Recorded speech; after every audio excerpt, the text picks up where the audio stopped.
Hello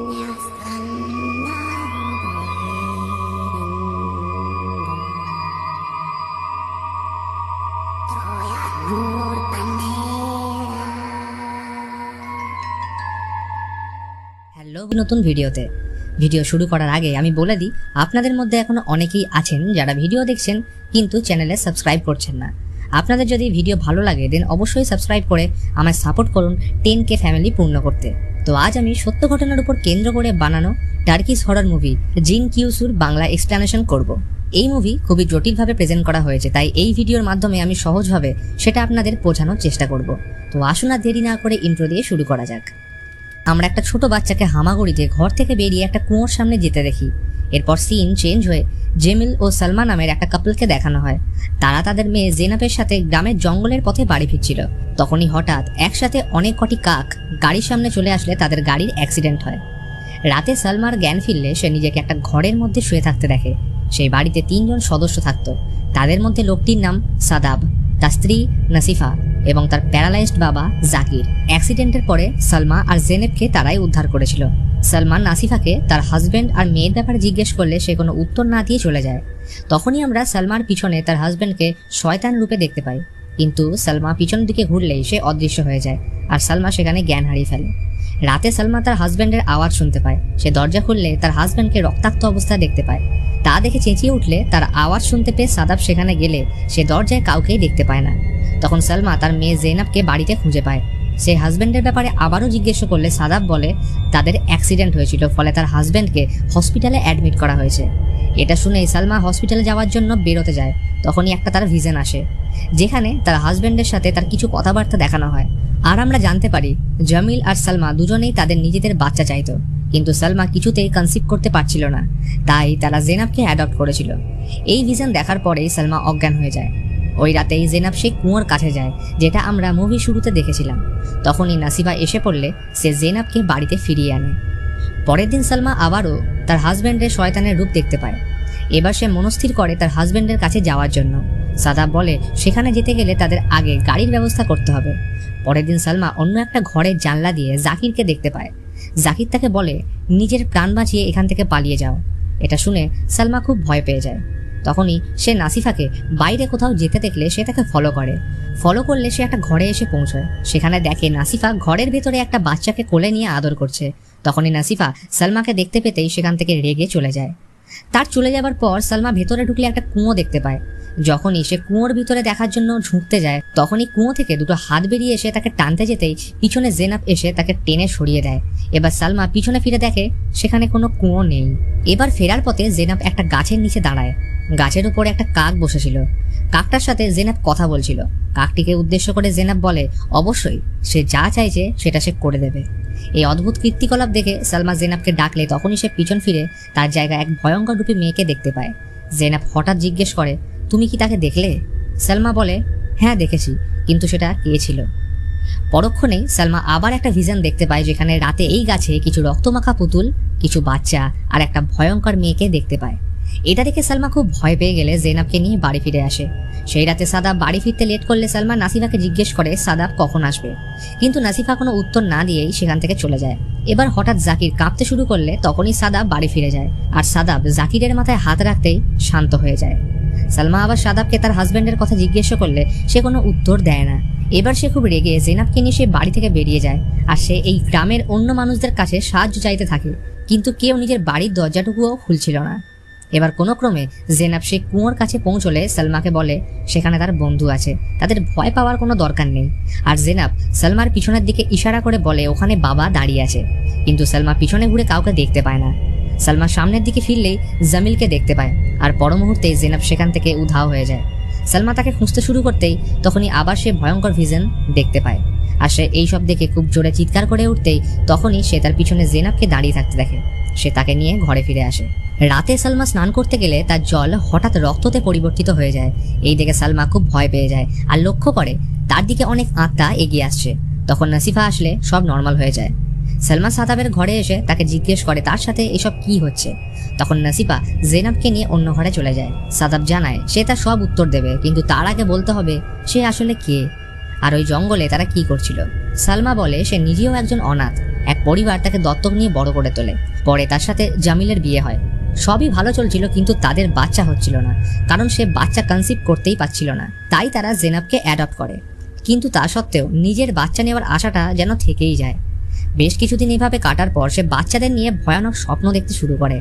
তারা ডক্টরের কাছে এই ব্যাপারে কনসাল্ট করলেও কোনো লাভ হয় না।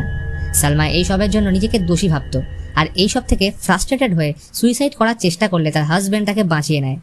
এবার তারা একটা মহিলার খোঁজ পায় যে তাদের বাচ্চার ব্যাপারে সাহায্য করতে পারত।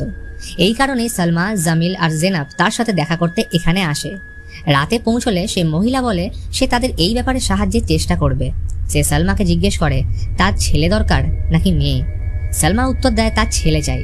সেই মহিলা সালমার পেটে কিছু লেখে এবং রিচুয়ালস অনুযায়ী জামিলকে একটা পাত্র আর কাগজ নিয়ে পাশের আস্তাবলে যেতে বলে, যেখানে একটা ছেলে আর একটা মেয়ে ঘোড়া ছিল।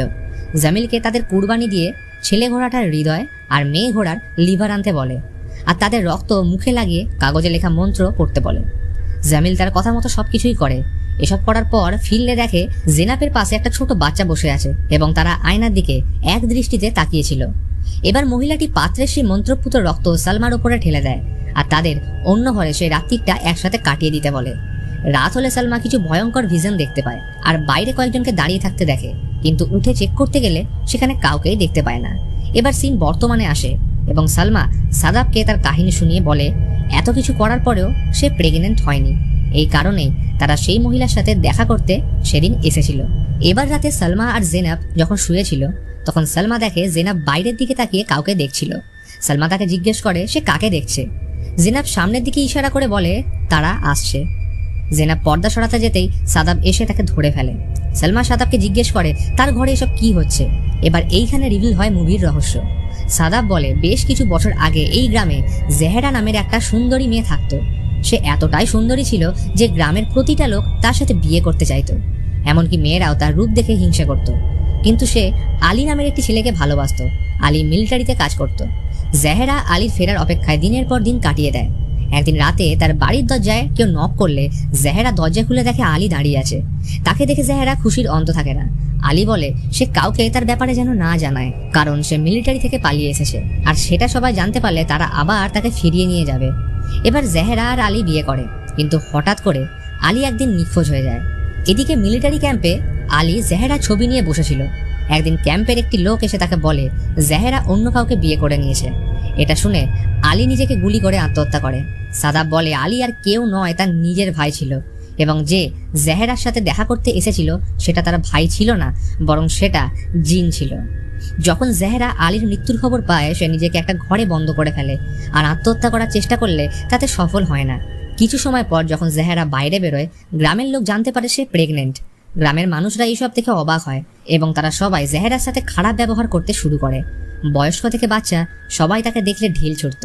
যেদিন জেহেরার ডেলিভারি হওয়ার কথা ছিল গ্রামবাসীরা সিদ্ধান্ত নেয় জেহেরাকে সেই গ্রামে থাকতে দেবে না আর তাকে গ্রাম থেকে বের করে দেওয়ার জন্য খুঁজতে থাকে। বেচারি জেহেরা লুকিয়ে এসে গাছের তলায় বসেছিল, আর এই গাছটার সামনে জেনাব এসে কাকটার সাথে কথা বলেছিল আর সালমা তার ভিশনে এই গাছটিকেই দেখতে পেত। এবার এইখানে জেহেরা তার বাচ্চা প্রসব করে, যার গলার কাছে একটা অদ্ভুত সাইন ছিল। আর এদিকে গ্রামবাসীরা খুঁজতে খুঁজতে সেখানে এসে পড়ে। জেহেরা তার বাচ্চাকে বাঁচানোর জন্য একটা কাঠের পাটাতনের উপর শুয়ে নদীতে ভাসিয়ে দেয়। গ্রামবাসীরা জেহেরাকে ধরে খুব মারলে তার সেখানেই মৃত্যু হয় এবং তার লাশ সেই কুয়োতে ফেলে দেয়। এদিকে জেহেরার মৃত্যুর পর শুরু হয় গ্রামে মৃত্যুলীলা। জেহেরার অভিশাপ গ্রামে মহামারীর মতো ছড়িয়ে পড়ে। জেহেরার মারা যাওয়ার পর থেকে সেই গ্রামে জিনের বাচ্চা জন্ম নিত এবং তাদের এতটাই অদ্ভুত আর কুৎসিত দেখতে হতো যে জন্মের পরেই মা বাবারা তাদের মেরে ফেলতো। ফলে এই গ্রামে সবাই বাচ্চা জন্ম দেওয়া বন্ধ করে দেয়, আর বাকি যত বাচ্চাদের বয়স 10 বছরের কম ছিল তারা নিজেদের মা বাবাকে মেরে ওই কুয়োতে এসে সুইসাইড করত। এবার সালমা জিজ্ঞেস করে তাহলে এই ঘটনার পর গ্রামে কোনো বাচ্চাই কি হয়নি? সাদাব বলে তারা নিজেরাই বাচ্চা নেওয়ার চেষ্টা করেছিল আর তাদের একটা বাচ্চাও হয়, কিন্তু এক রাতে নাসিফা তার বাচ্চাকে যখন ঘুম পাড়াচ্ছিল তখনই কিছু বাচ্চা তাদের দরজায় জোরে জোরে নক করতে থাকে। নাসিফা ভয় পেয়ে সাদাবকে ডাকতে গেলে ফিরে এসে দেখে তাদের বাচ্চার গোটা শরীর পোকাতে খাচ্ছে আর তাদের বাচ্চা মারা যায়। নাসিফা এরপর ভীষণ রকম মেন্টালি ভেঙে পড়ে এবং একদিন সুইসাইড করতে গেলে সাদাব তাকে বাঁচিয়ে নেয়। সাদাব বলে এখন এই অভিশাপ জেনাবের উপর পড়েছে, কারণ আপাতত সেই গ্রামে শুধুমাত্র জেনাবই একমাত্র বাচ্চা। সাদাব সালমাকে আজ রাতটা খুব সাবধানে থাকতে বলে, কারণ আজকেই জেহেরার মৃত্যু হয়েছিল। সে বলে আজ রাতে চেনা হোক বা অচেনা কেউ যদি তাকে ডাকে সে যেন কোনো রকম উত্তর না দেয়। মাঝরাতে হঠাৎ জেনাব উঠে সেই আস্তাবলে যায় যেখানে নাসিফা বাচ্চা কোলে দাঁড়িয়েছিল। সেখানে জেনাব বাচ্চাদের আত্মা দেখতে পায়।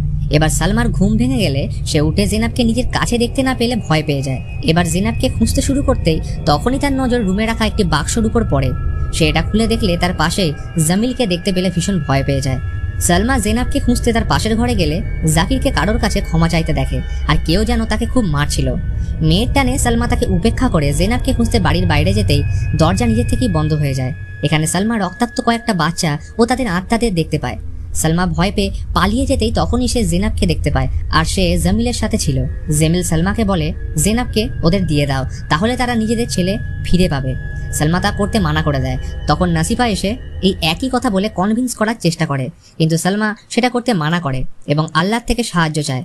এবার সেখানে হঠাৎ জেহেরার আত্মা এসে সালমাকে ভয় দেখিয়ে সেই একই প্রস্তাব দেয়, কিন্তু এতেও সালমা রাজি হয় না, কারণ সে জানে একজন অনাথ বাচ্চার কষ্ট কতখানি হতে পারে। জেনাব সালমাকে বলে তারা অপেক্ষা করছে আমার জন্য, আমাকে তাদের সাথে যেতেই হবে। আর পর মুহূর্তেই জেহেরা সালমার উপর অ্যাটাক করে গলা টিপে ধরলে সালমার ঘাড়ে একটা চিহ্ন দেখে সে এক ঝটকায় পিছনে সরে যায়। এবার এইখানে রিভিল হয় মুভির আসল রহস্য। আসলে সালমা আর কেউ নয়, জেহেরার 25 বছর আগে ভাসিয়ে দেওয়া সেই বাচ্চা, অর্থাৎ সালমা জেহেরার মেয়ে। তার জন্মের পরে এই চিহ্ন তার গলার পাশে ছিল। এবার আমরা দেখি জেমিল এবং জেনাবের প্রাণহীন দেহ সেখানে পড়ে আছে। এবার সেই দিনের অ্যাক্সিডেন্টের ফ্ল্যাশব্যাক দেখানো হয়। আসলে সেদিন শুধু জেমিল নয়, জেনাবও মারা গেছিল, আর বেঁচে ছিল শুধুমাত্র সালমা। এবার সালমাকে বাঁচাতে সাদাব আর নাসিফা নয়, বরং তার রূপ ধরে আলী এবং জেহেরা এসেছিল। অন্যদিকে জাকির পুরো ব্যাপারটা জানতো যে সাদাব আর নাসিফাকে এই জিন আগেই মেরে ফেলেছিল, তাই জন্য সে সালমাকে ঘর থেকে পালিয়ে যেতে বলেছিল। এবার এইসব ঘটনা ঘটে যাওয়ার অনেকদিন পর পুলিশ এসে জাকির ছাড়ার কাউকে খুঁজে পায় না, এমনকি কিছুদিন পর তারও মৃত্যু হয়। এবার কিছু ভিডিও ফুটেজ দেখানো হয় যেখানে গ্রামবাসীরা বলে সেই দিনের পর থেকে তারা নাসিফা, সাদাব আর সালমাকে দেখতে পায়নি। এছাড়া এখনো অবধি জেহেরা আর মৃত বাচ্চাদের আওয়াজ তারা জঙ্গলের ভিতর দিয়ে শুনতে পায়। আর মুভি এখানেই শেষ হয়। এবার এই মুভি এবং রিয়েল ঘটনাকে ঘিরে থাকা সম্ভাব্য মতামত আমার তরফ থেকে আপনাদের জানালাম, কারণ এই মুভিতে বা এই ঘটনায় অনেক কিছুই ক্লিয়ার নয়। তাই আপনাদের যদি আমারটা ছাড়াও নিজস্ব কোনো মতামত থাকে তাহলে সেটা কমেন্ট বক্সে অবশ্যই লিখে জানাবেন। আর